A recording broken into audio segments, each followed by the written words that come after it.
dagdag puwersa. Dali lang ha. Mga kaibigan, ito yung mga anak ni Riot at ni Catriona. So, half LDT gray, bali 1/4 yellow-legged hatch, 1/4 regular gray ng Esculin.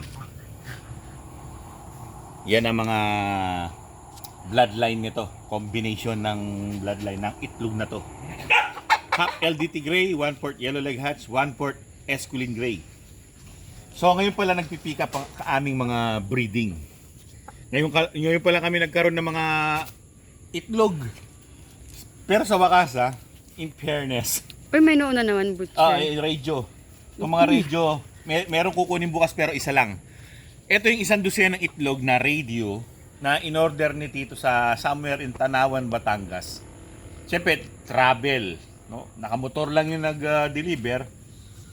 Para sa akin, siyempre, maalog, di ba? Kaya, buti may isang nasilip na potential, hindi naman sinasabing baka maging sisiw.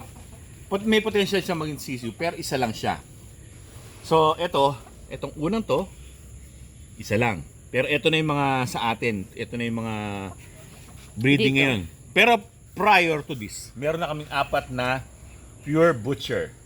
Mga nauna yun. Tapos meron pa tayong isang radio doon. O yung una-unang radio pa.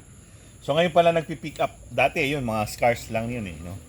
Ito ngayon pala nagpi-pick up yung mga breeding ngayon. So ang mga nakaschedule na kukuhanin sa January 10 meron.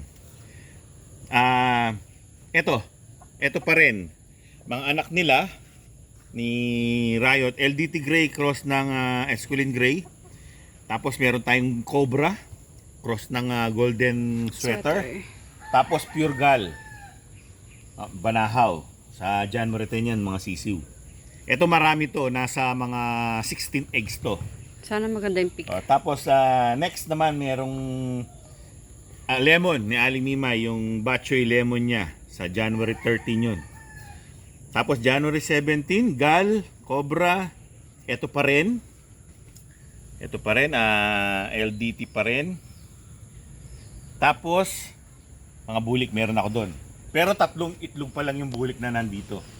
Pero hindi ko alam kung fertile yun kasi nakapangitlog na siya bago ko siya naisama kay 2. Tapos butchers, marami itong itlog na to. Isang clutch ng itlog sa January 20.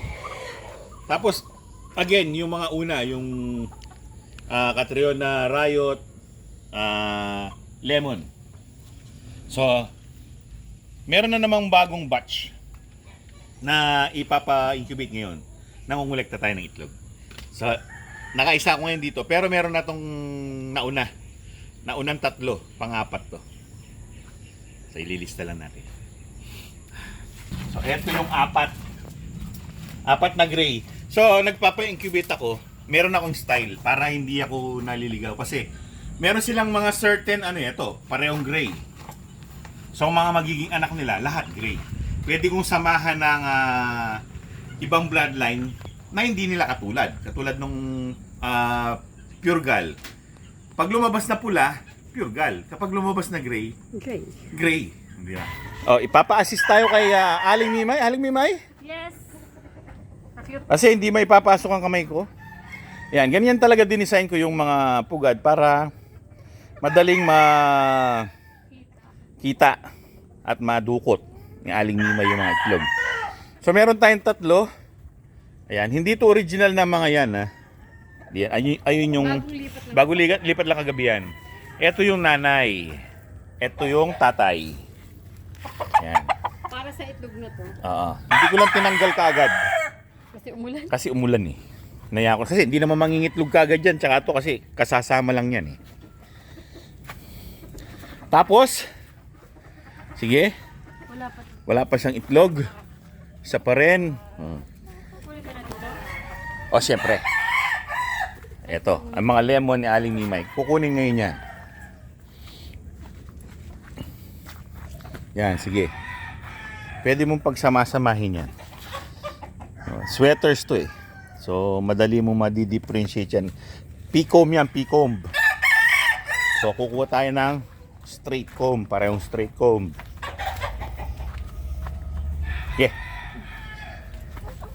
Ang itlog ni Lemony Snickets. At saka ni Chappy.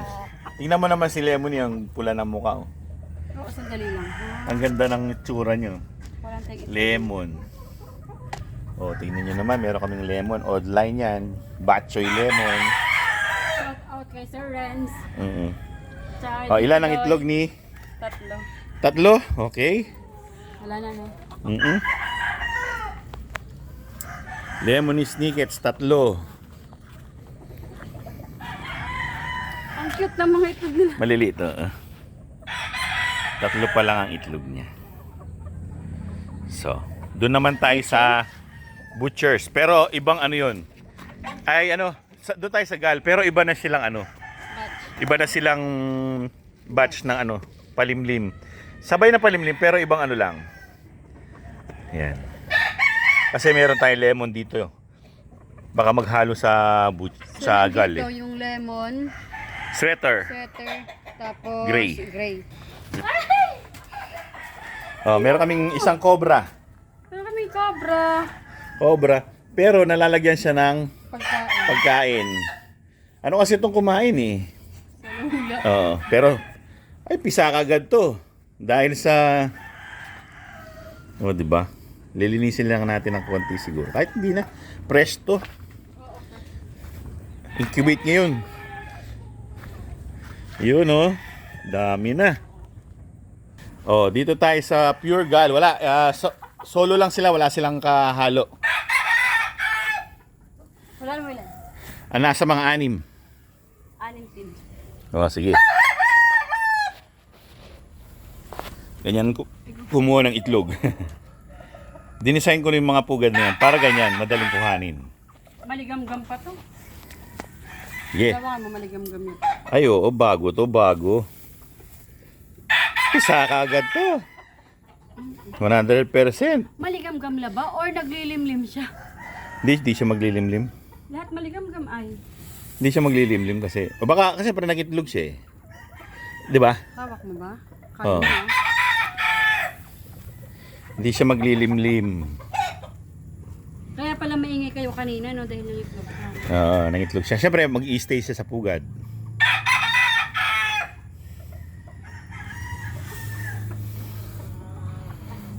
Ano? Okay na? Isa pa. O, isa pa. Sige. Kalapit na. Kalayo. Uy, hindi ko abot. Papakyut ka pa. Kumukuha lang itlog. Ayun. Baka rin. Okay. Lagyan na natin sa tray. Yan na. Siya nga pala, bago namin ilagay sa tray, itong aming matanda na to, hindi na talaga nangingitlog. Ayan si Rudy, matagal pang matapos ang lugon. As in. Tapos nandito na yung isa. Doon sa mga pine-prepare. Kasi wala nang pwesto doon eh. Tapos si 5. Hindi, patingin mo sa kanila yung mga parents ng gal. O, ito pala yung parents ng mga gal namin. Pure gal. Yes. Ito, hindi ko maisasama to. Dahil brother-sister yan. Dalawa na yan. Magkapatid sila. So, ibig sabihin, sinosolo lang namin yung pa-incubate ng mga itlog nila kasi mahirap nang mahalo. O, let's go. Okay. Dito separate ko ba?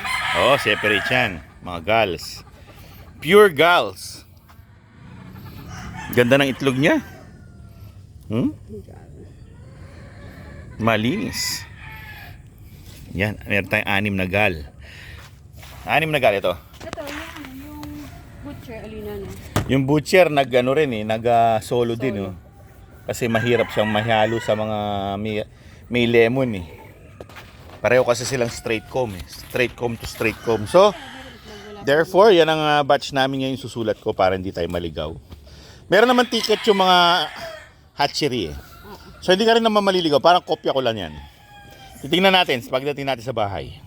Well, mga kaibigan, ililista ko na yung mga bagong kuhang itlog. Sa aking sariling record Pero meron pang record yung hatchery. Ito yung mga ticket. Tapos, sinusulat ko sa likod kung ano yung mga nakapa-incubate. Katulad nito, LDT, Cobra, tsaka Gal. Tapos nandito na rin, hindi ka mawawala, sinusulat ng hatchery yung mga impormasyon ng mga itlog mo, kung ilang piraso, kailan mo isisilipin, kailan yung kuha, nandyan na lahat. So walang kawala, no? Ayan yung mga itlog namin ipapa-incubate. Ito yung aking record na guide para mas klaro ang aking pagbe-breeding. Pero ano lang nga lang, late born nga lang ang mga magiging mga palabas namin ngayon. Good luck sa paparating na tag-ulan. Kapag kasi medyo late born, nasasabak sila sa tag-ulan kapag sila palaki na. Medyo challenging. Nandiyan yung mga sakit. So well, mga kaibigan, maraming salamat sa inyong panonood. Hanggang sa susunod na episode. Paalam!